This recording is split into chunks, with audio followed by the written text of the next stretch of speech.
Hai semua, selamat datang di channel Baca Saham. Pada video ini, kita akan membahas 6 kriteria yang sebaiknya teman-teman hindari saat akan membeli saham. Kriteria seperti apakah itu? Tapi seperti biasa, semua pembahasan ini hanya dari sudut pandang pribadi. Bisa benar, bisa juga salah. Untuk itu, teman-teman harus analisa lebih lanjut sebelum mengambil keputusan. Nah, kita masuk saja ke kriteria pertama, yaitu punya ekuitas yang minus. Nah, ini merupakan salah satu saham yang punya ekuitas minus. Ekuitasnya berjumlah minus 848 juta rupiah. Teman-teman bisa baca di sini bahwa perusahaan ini punya liabilitas yang mencapai 244 miliar, tapi ekuitasnya minus. Dan hal itu akan berpengaruh kepada rasio debt to equity-nya, di mana DER perusahaan minus 28.828%. Angka ini tentu sangat unik, karena ekuitasnya minus, tapi liabilitasnya berjumlah 244 miliar rupiah. Ini merupakan beberapa sebab dan dampak dari ekuitas yang minus. Yang pertama, alasan ekuitas minus karena rugi terus-menerus sehingga modal terus berkurang. Teman-teman bisa lihat di sini bahwa saham yang kita ambil contoh ini sejak tahun 2020 hingga 2022 terus membukukan kerugian setiap tahun. Hal itulah yang menyebabkan kenapa ekuitasnya semakin berkurang dan akhirnya mengalami minus. Alasan kedua adalah modal yang disetorkan sedikit. Nah, apabila modal yang disetorkan oleh pemegang mayoritas itu sedikit, saat perusahaan mengalami kerugian 1-2 tahun saja, ekuitasnya akan menjadi minus. Dan hal itu tentu tidak baik di mata investor. Untuk poin ketiga adalah dampak yang terjadi akibat ekuitas minus, yaitu rasio DER menjadi minus juga. Seperti yang tadi kita bahas, perusahaan ini punya DER yang mencapai minus 28.000%. Nah, untuk yang poin terakhir yaitu berpotensi bangkrut. Akibat ekuitas yang minus, otomatis perusahaan tidak memiliki modal yang cukup. Dan hal itu tentu saja bisa berdampak kepada likuiditas yang semakin buruk dan akhirnya berpotensi bangkrut apabila mereka tidak bisa membayar hutang yang mereka miliki. Sama seperti pembahasan di saham ini, dengan jumlah hutang sebanyak 244 miliar, perusahaan belum bisa membukukan profit, dan tentu saja hal itu akan berdampak kepada bagaimana mereka akan melunasi hutang sebanyak 244 miliar ini. Kriteria kedua adalah konsisten rugi besar. Ini merupakan salah satu contoh saham yang konsisten membukukan kerugian dalam 4 tahun terakhir. Meskipun kerugiannya konsisten mengalami penurunan setiap tahun, tapi tetap saja perusahaan ini masih rugi besar. Bahkan di tahun 2022 ini, dengan EPS yang hanya Rp23 saja, mereka membukukan rugi bersih sebanyak 20,3 triliun rupiah. Angka yang sangat besar. Nah, dengan membukukan kerugian, maka akan berdampak kepada rasio profitabilitas, di mana rasio-rasio yang berhubungan dengan net income atau net profit akan menjadi minus. Hal itu bisa teman-teman lihat pada rasio OPM, rasio NPM, rasio earning before interest and tax margin, rasio ROE, dan rasio ROA. Semuanya minus. Hal itu disebabkan karena net income-nya mengalami minus di tahun 2022 ini. Sekarang kita lihat sebab dan dampaknya terhadap perusahaan yang membukukan konsisten kerugian. Yang pertama, kenapa perusahaan itu konsisten rugi? Yaitu biaya lebih besar dari pendapatan. Hal ini tentu wajar di mana jika teman-teman melihat pada laporan laba rugi perusahaan, apabila perusahaan membukukan pendapatan yang jauh lebih kecil dari biaya, maka hasilnya adalah net loss atau alias kerugian. Dan poin kedua adalah terlalu banyak biaya promosi.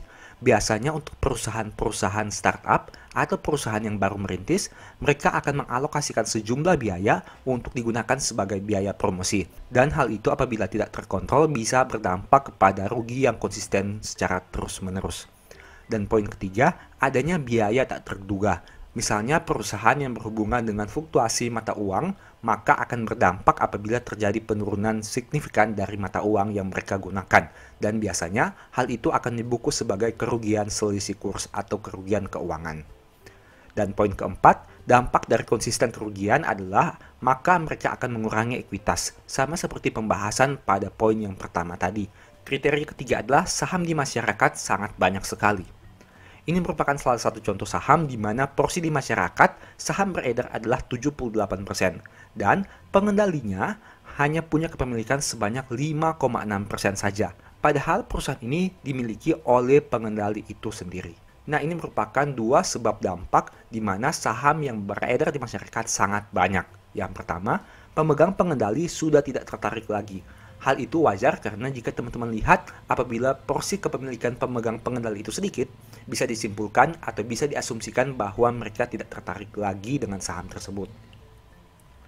Dan yang kedua, investor besar ingin balik modal. Nah, apabila investor yang menginvestasikan dananya di perusahaan itu ingin menarik dana mereka, maka otomatis salah satu cara yang bisa digunakan oleh pemegang sahamnya adalah menjual kepemilikan saham sehingga mereka bisa memiliki uang masuk dari penjualan saham tersebut. Kriteria keempat adalah PBV yang sangat tinggi. Teman-teman bisa lihat di sini bahwa dari contoh saham ini PBV-nya berjumlah 217 kali, di mana jika teman-teman lihat modal per lembarnya hanya Rp14,49 saja, tapi harga sahamnya dijual dengan angka 3.150. Artinya, harga saham ini dijual 217 kali lipat lebih mahal dari modal per lembar sahamnya. Nah, kita lihat sebab dampak dari PBV yang tinggi. Yang pertama, harga sudah naik terlalu banyak. Hal itu bisa terjadi karena kenaikan harga saham di pasar modal yang tentu dipengaruhi oleh supply and demand. Dan poin kedua, kinerja keuangan tidak bisa tumbuh konsisten. Nah, meskipun harga saham yang naik tinggi, apabila perusahaan bisa mencapai kinerja yang juga signifikan, maka secara tidak langsung PBV-nya juga akan menyesuaikan. Tapi sebaliknya, apabila harga saham yang sudah naik tinggi, namun kinerja keuangan tidak bisa mengikuti, maka otomatis PBV perusahaan akan semakin tinggi. Dan itu bisa teman-teman lihat pada contoh yang tadi sudah kita bahas. Kriteria kelima adalah laporan keuangan yang terlambat. Ini merupakan salah satu contoh saham yang baru menerbitkan laporan keuangan pada tahun 2020 Q2-nya. Padahal, video ini dibuat di mana mayoritas perusahaan sudah menerbitkan laporan keuangan tahun 2022 untuk kuartal 4-nya. Dan hal ini bisa menjadi pertanyaan bagi teman-teman. Kenapa saham ini terlambat menerbitkan laporan keuangannya? Setidaknya ada dua alasan. Yang pertama, tidak ada komitmen dari stakeholder perusahaan untuk menerbitkan laporan keuangan secara tepat waktu. Dan alasan kedua, laporan keuangannya tentu saja ada yang aneh, sehingga mereka tidak berani untuk menerbitkan laporan keuangannya secara publikasi tepat pada waktunya. Kriteria kelima, seakan-akan profit besar tapi tidak pernah bagi dividen. Nah, ini merupakan salah satu contoh saham yang tidak pernah membagi dividen, melainkan mereka malah melakukan right issue. Padahal, jika melihat net profitnya berjumlah 56,4 triliun rupiah, angka yang sangat banyak. Jika kita hanya melihat net income-nya, tentu saja perusahaan ini merupakan salah satu perusahaan yang sangat luar biasa. Bahkan net profitnya ini lebih tinggi dari perusahaan bank-bank besar di Indonesia seperti BRI, Mandiri, BCA, dan lain sebagainya. Tapi yang menjadi pertanyaan, dengan net profit sebanyak 56 triliun ini, kenapa perusahaan tidak membagi dividen Rp1 pun kepada pemegang sahamnya? Dan hal itu tentu saja harus menjadi tanda tanya. Berikut ini 3 alasan sebab dampak kenapa perusahaan itu tidak bagi dividen. Yang pertama adalah profitnya hanya di atas kertas. Mereka membukukan keuntungan yang sangat banyak, tapi sebenarnya saldo kasnya itu tidak naik signifikan. Yang kedua, perusahaannya itu pelit, karena mereka hanya mengambil keuntungan bagi diri mereka sendiri. Dan ketiga, profit yang dipakai untuk pengembangan bisnis. Nah, untuk poin ketiga ini sangat sedikit, di mana salah satu contohnya adalah Berkshire Hathaway yang tidak konsisten membagi dividen. Tapi teman-teman bisa lihat dampaknya, di mana harga sahamnya terus mengalami kenaikan yang signifikan dari tahun ke tahun. Sebaliknya, apabila ada perusahaan yang tidak konsisten membagi dividen dengan alasan untuk pengembangan bisnis, teman-teman bisa lihat saja dari kinerja keuangannya, apakah konsisten bertumbuh atau tidak. Dan yang kedua, apakah harga sahamnya di-maintain atau terus mengalami kenaikan yang signifikan dari tahun ke tahun. Saat ini saya tertarik membahas beberapa saham besar yang mencetak laba tertinggi tapi masih punya valuasi yang menarik. Apakah kamu pernah berpikir, saham yang saat ini labanya sangat besar, apakah 10 tahun yang lalu labanya sudah sebesar sekarang? Dan jika labanya tumbuh, apakah ada pengaruh terhadap harga sahamnya? Topik ini akan saya bagi menjadi 2 bagian. Pertama, kita akan membandingkan laba perusahaan besar dalam 10 tahun, yaitu di tahun 2014 hingga 2023. Berhubung saat video ini dibuat, laba tahun 2024 yang terupdate masih Q2, jadi kita gunakan saja angka laba tahun 2023, agar lebih valid membandingkan dengan data 10 tahun yang lalu. Topik kedua, setelah mengetahui berapa pertumbuhan labanya, selanjutnya kita akan bandingkan dengan harga saham. Tujuannya untuk melihat apakah ada hubungan yang kuat antara pertumbuhan laba dan kinerja harga saham. Tapi seperti biasa, semua pembahasan ini bukan rekomendasi dan ingat, kerugian kamu tanggung sendiri. Selalu disclaimer on. Sekarang langsung saja kita bahas. Saham pertama adalah IMKP. Kamu bisa lihat di sini, labanya tumbuh dari 1,5T menjadi 6,3T di tahun 2023. Dan pendapatannya juga tumbuh dari 32,7T menjadi 53,7T. Itu artinya pendapatan naik sekitar 63,8%. Dan laba yang didistribusikan naik sekitar 304% untuk tahun 2014 jika dibandingkan dengan tahun 2023. Ingat, mohon cek lagi di laporan keuangan untuk menghindari salah input atau salah hitung. Saham kedua adalah UNTR, yang mana total pendapatannya naik dari 53,1T menjadi 128T di tahun 2023. Dengan kata lain, pendapatan naik sekitar 141%. Dan labanya naik dari 4,8 menjadi 22,1T. Dengan kata lain, naik 357%. Saham ketiga adalah BBNI, yang mana pendapatannya naik 34,8T menjadi 68,3T, atau naik sekitar 98%. Dan labanya naik dari 10,8T menjadi 21,1T, atau naik sekitar 94%. Kemudian ada saham TLKM, yang mana pendapatannya naik dari 89,6 menjadi 149,2T, atau naik sekitar 66%. Dan labanya naik dari 21,4 menjadi 32,2 atau sekitar 50%. Kemudian ada juga saham ADRO, yang mana pendapatan naik dari 41,3 menjadi 100,6T. Dan untuk labanya naik dari 2,2T menjadi 28,6T. Atau dengan kata lain, pendapatan naik 143 dan laba naik 1154%. Kenaikan yang sangat luar biasa. Kemudian saham ASI. Pendapatannya naik dari 201T menjadi 316T atau sekitar 56%. Dan labanya naik dari 22,1 menjadi 44,5T atau sekitar 101%. Kemudian saham BMRI. Pendapatannya naik dari 72T menjadi 146T. Dan labanya naik dari 20,6T menjadi 60T di tahun 2023 atau naik sekitar 190%. Dan terakhir saham BRI, yang mana pendapatan naik dari 75,1 menjadi 188T di tahun 2023 dan labanya naik dari 24,2 menjadi 60,4T di tahun 2023 atau naik sekitar 149%.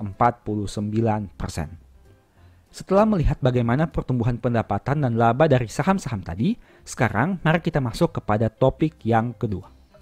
Saat ini saya tertarik untuk membahas hubungan antara laba dan harga saham. Kalau kamu sudah nonton channel ini sejak lama, kamu tentu tahu bahwa saya merupakan orang yang cukup yakin bahwa ada hubungan yang erat antara laba dan kinerja harga saham. Yang artinya, mungkin dalam jangka pendek harga saham akan bergerak sesuai hukum permintaan dan penawaran. Tapi dalam jangka panjang, harga akan kembali lagi kepada kinerja perusahaan. Dan salah satu poin dari kinerja adalah laba. Apakah kamu setuju jika saya mengatakan bahwa laba adalah satu komponen paling penting dari aktivitas perusahaan? Alasannya sederhana, karena setiap bisnis yang dijalankan tentu tujuan akhirnya adalah untuk memperoleh laba. Artinya, jika perusahaan yang go public ini merupakan perusahaan yang profit oriented, tentu tujuan akhirnya adalah menghasilkan profit sebanyak mungkin.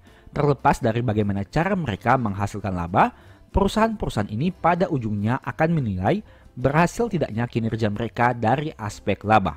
Semakin banyak laba yang dihasilkan akan berdampak pada pertumbuhan perusahaan yang menjadi lebih besar dari sebelumnya. Mereka akan memiliki modal yang semakin banyak apabila laba itu tidak dibagi dalam bentuk dividen. Kalaupun dibagi dalam dividen, tentu hal itu akan membuat pemegang saham jadi bahagia juga. Artinya, saat perusahaan berhasil mencetak laba sesuai atau melebihi yang diharapkan, hal itu akan memberikan dampak positif bagi perusahaan itu sendiri dan juga pemegang sahamnya. Tapi ingat, laba yang saya bahas di sini adalah laba yang murni berasal dari operasional bisnis dan bukan hanya laba non-operasional. Karena bisa saja perusahaan seakan-akan mencetak laba yang besar, padahal itu hanya di atas kertas saja.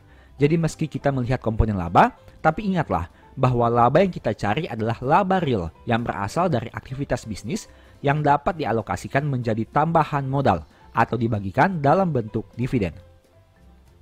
Jadi kalau ada saham besar yang fundamentalnya bagus, konsisten cetak laba yang besar dan tumbuh setiap tahun, valuasinya masih masuk akal tapi harga sahamnya hancur, itu bisa jadi peluang. Silahkan kamu analisa lebih dalam lagi untuk memanfaatkan peluang itu. Karena ingat, profit besar itu diperoleh kalau harga sahamnya naik signifikan.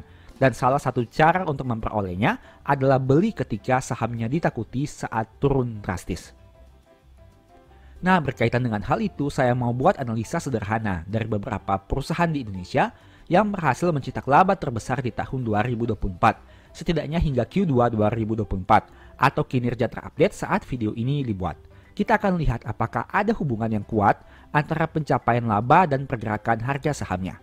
Adapun beberapa kriteria yang digunakan adalah sebagai berikut. Ada 3 filter yang digunakan pada video ini. Pertama, perusahaan yang berhasil mencetak laba di atas 4,5 triliun. Kedua, punya PER di bawah 30 kali. Ketiga, punya PBV di bawah 3 kali. Saya sengaja hanya menggunakan 2 komponen saja, yaitu laba dan valuasi, untuk melihat dampaknya terhadap pergerakan harga saham. Oh iya, sebelum lebih lanjut, saya mau infokan bahwa semua saham dan pembahasan di video ini bukan rekomendasi. Untung rugi kamu yang tanggung sendiri. Sekarang mari kita bahas sekilas hasil dari screening yang tadi dilakukan. Saham pertama adalah INKP yang mana harga sahamnya naik 18,79% selama 5 tahun terakhir. Saat video ini dibuat, PBV INKP ada di angka 0,45 kali. Angka ini lebih rendah dibandingkan PBV rata-rata sebesar 0,65 kali. Sebagai informasi, PBV INKP pernah turun drastis di tahun 2020, mencapai 0,33 kali, tapi naik signifikan pada awal tahun 2021, bahkan di atas 1 kali. Jika dibandingkan dengan laba ruginya pada tahun 2019 dan tahun 2020, memang laba INKP turun drastis dibandingkan tahun 2018. Dari yang awalnya 8,5T, turun jadi 3,8T dan 4T di tahun 2020. Artinya menjadi hal yang wajar jika harganya turun. Sedangkan di tahun 2021, laba INKP tiba-tiba naik signifikan, di mana dari yang awalnya 4T di tahun 2020, naik jadi 7,5T di tahun 2021. Artinya terjadi kenaikan di atas 50% dibandingkan tahun 2020. Tidak heran jika harga sahamnya naik signifikan, bahkan mencapai angka PBV 1 kali. Meski begitu, terjadi bias di sini, karena pada tahun 2021 ke 2022, laba INKP sebenarnya naik drastis juga, tapi secara harga saham malah mengalami penurunan. Tapi menurut saya, sebenarnya hal ini bisa dimaklumi, karena pada tahun 2021, harga INKP bergerak kurang rasional, sehingga pada tahun 2022 mengalami koreksi.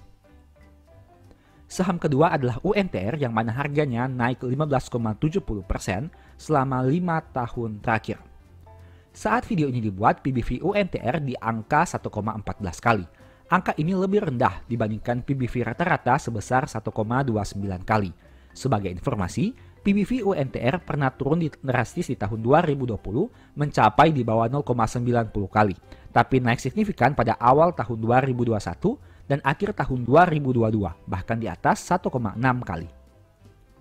Jika dibandingkan dengan laba ruginya pada tahun 2020, memang laba UNTR turun drastis dibandingkan tahun 2018 dan 2019. Dari yang awalnya 11T, turun jadi 5,6T di tahun 2020. Artinya menjadi hal yang wajar jika harganya turun. Sedangkan tahun 2021 dan 2022, laba UNTR tiba-tiba naik signifikan, di mana dari yang awalnya 5,6T di tahun 2020, naik menjadi 10,6T di tahun 2021, dan naik lagi menjadi 22,9T di tahun 2022. Artinya terjadi kenaikan di atas 100% dibandingkan tahun 2020. Tidak heran jika harga sahamnya naik signifikan, bahkan mencapai angka PBV 1,6 kali. Saham ketiga adalah BBNI yang mana harga sahamnya naik 43,31% selama 5 tahun terakhir. Saat video ini dibuat, PBV BBNI berada di angka 1,40 kali. Angka ini lebih tinggi dibandingkan PBV rata-rata sebesar 1,12 kali. Sebagai informasi, PBV BBNI pernah turun drastis di tahun 2020 mencapai di bawah 0,68 kali, tapi naik signifikan pada awal tahun 2024 di mana sempat di atas 1,5 kali. Jika dibandingkan dengan laba ruginya pada tahun 2020, memang laba BBNI turun drastis dibandingkan tahun 2018 dan 2019. Dari yang awalnya 15T, turun jadi 3,3T di tahun 2020. Artinya menjadi hal yang wajar jika harganya turun. Sedangkan tahun 2024, laba BBNI terus tumbuh bahkan mencetak pertumbuhan yang jauh lebih besar dibandingkan tahun 2020. Sebenarnya laba BNI pada tahun 2021 hingga 2024 sangat cemerlang dibandingkan tahun 2020, tapi kenaikan harga yang signifikan baru terasa tahun 2024. Pada akhirnya harga saham akan mengikuti kinerja kan? Saham keempat adalah TLKM yang mana harga sahamnya turun 25,24% selama 5 tahun terakhir. Saat video ini dibuat, PBV TLKM ada di angka 2,37 kali. Angka ini lebih rendah dibandingkan PBV rata-rata sebesar 3,24 kali. Sebagai informasi, PBV TLKM di tahun 2024 merupakan angka terendah dalam 5 tahun terakhir. Meski begitu, pada tahun 2022 harga saham TLKM pernah naik signifikan. Karena PBV TLKM paling rendah di tahun 2024, jadi khusus saham ini saya akan gunakan perbandingan laba per Q2, yang mana merupakan kinerja terupdate saat video ini dibuat. Kamu bisa lihat bahwa kinerja Q2 tahun 2024 merupakan kinerja terendah dalam 4 tahun terakhir sejak tahun 2021. Selain itu, laba TLKM di Q2 tahun ini bisa dikatakan tidak terlalu berbeda jauh dibandingkan tahun 2019 dan 2020. Itu artinya sebenarnya kinerja perusahaan kurang memuaskan dibandingkan kinerjanya dalam 4 tahun terakhir. Tidak heran jika pasar merespon dengan harga saham yang turun terus. Apalagi PBV saham ini memang sudah cukup tinggi meski belum premium. Jadi kamu bisa lihat kan, hubungan laba dan harga saham tidak hanya berlaku saat harga naik, tapi juga saat harga turun. Saham kelima adalah ADRO yang mana harga sahamnya naik 166% selama 5 tahun terakhir. Saat video ini dibuat, PBV ADRO di angka 0,97 kali. Angka ini bisa dikatakan berada pada angka rata-rata 5 tahun. Sebagai informasi, PBV ADRO pernah turun drastis di tahun 2020, mencapai di bawah 0,63 kali, tapi naik signifikan pada tahun 2022, di mana sempat di atas 1,5 kali. Jika dibandingkan dengan laba ruginya pada tahun 2020, memang laba ADRO turun drastis dibandingkan tahun 2018 dan 2019. Dari yang awalnya 6T turun jadi 2T di tahun 2020. Artinya menjadi hal yang wajar jika harganya turun. Sedangkan tahun 2021 dan 2022, laba ADRO terus tumbuh bahkan sangat luar biasa. Dari yang awalnya hanya 2,2T di tahun 2020, naik jadi 44T di tahun 2022. Tidak heran jika harga sahamnya terbang di tahun itu. Seperti yang kamu tahu, tahun 2022 memang merupakan tahun emas bagi sektor batubara karena harga batubara yang tinggi. Saham keenam adalah ASII, yang mana harga sahamnya turun 24% selama 5 tahun terakhir. Saat video ini dibuat, PBV ASII di angka 1,03 kali. Angka ini bisa dikatakan berada pada angka PBV yang rendah seperti tahun 2020. Bahkan di tahun 2024, beberapa waktu yang lalu, PBV ASII sempat turun hingga 0,87 kali. Angka tersebut lebih rendah dibandingkan tahun 2020 saat krisis. Mari kita bandingkan dengan kinerja labanya. ASII ini menarik karena kinerja Q2 tahun 2024 masih jauh lebih baik dibandingkan Q2 tahun 2020. Tapi harga sahamnya serupa. Pada Q2 tahun 2020 labanya hanya 7,4T, tapi kini mencapai 10,6T. Memang laba di tahun 2024 belum sebaik tahun 2022 dan 2023, tapi masih lebih baik dibandingkan tahun 2020 dan 2021. Itu artinya sebenarnya ASII menawarkan peluang yang menarik, apalagi dengan PBV yang hanya 1 kali saja. Apakah kamu menemukan saham lain yang menghasilkan laba 10 triliun hingga Q2 tapi hanya dijual dengan harga modal? Jika ada, silahkan tuliskan nama sahamnya di kolom komentar. Silahkan dicari saham laba besar yang dijual pada harga modal. Meski begitu, kita juga harus realistis. Kamu bisa lihat bahwa kinerja ASII di Q2 dalam 3 tahun terakhir terus konsisten turun dari 14,6, 11,8 dan kini hanya 10,6 sejak tahun 2022 hingga tahun 2024. Itu artinya meski ada peluang yang bisa dilihat di sini, kita juga harus pertimbangkan risikonya. Jika ASII mampu tumbuh dengan lebih baik di masa depan, tentu ini merupakan peluang. Tapi jika kinerjanya tambah turun lagi di tahun 2025, ini bisa jadi ancaman. Jadi pertimbangkan juga risikonya. Saham ketujuh adalah BMRI, yang mana harga sahamnya naik 102% dalam 5 tahun terakhir. PBV BMRI pernah turun hingga di bawah 1,08 kali di tahun 2020, tapi di tahun 2024 ini merupakan angka PBV tertinggi dalam 5 tahun terakhir. Mari kita bandingkan dengan labanya. Penurunan harga saham BMRI di tahun 2020 terlihat wajar karena labanya juga turun drastis dibandingkan tahun 2019. Sedangkan kenaikan harga BMRI di tahun 2024 masih cukup bisa diterima dengan labanya yang terus mencetak pertumbuhan secara luar biasa hingga Q2. Bisa dilihat dari yang hanya 2,4T di tahun 2020, kini sudah 15T di tahun 2024. Saham ke-8 adalah BRI, yang mana harga sahamnya naik 26% selama 5 tahun. PBV BRI pernah turun hingga di bawah 1,8 kali di tahun 2020, tapi pernah naik hingga di atas 3 kali pada akhir tahun 2021. Mari kita lihat perbandingan labanya. Penurunan harga BRI di tahun 2020 terlihat wajar juga, karena labanya turun drastis dibandingkan tahun 2018 dan 2019. Sedangkan kenaikan harga di tahun 2023 masih cukup bisa diterima karena labanya memang naik drastis dibandingkan tahun 2020. Meski begitu, BRI ini juga menarik karena sebenarnya labanya konsisten tumbuh sejak tahun 2020. Setelah melihat video tadi, ini rekapannya. BRI dan Mandiri menjadi saham dengan laba terbesar dengan angka di atas 25T. Sedangkan UNTR dan INKP menjadi saham dengan laba paling rendah dengan angka di bawah 10T.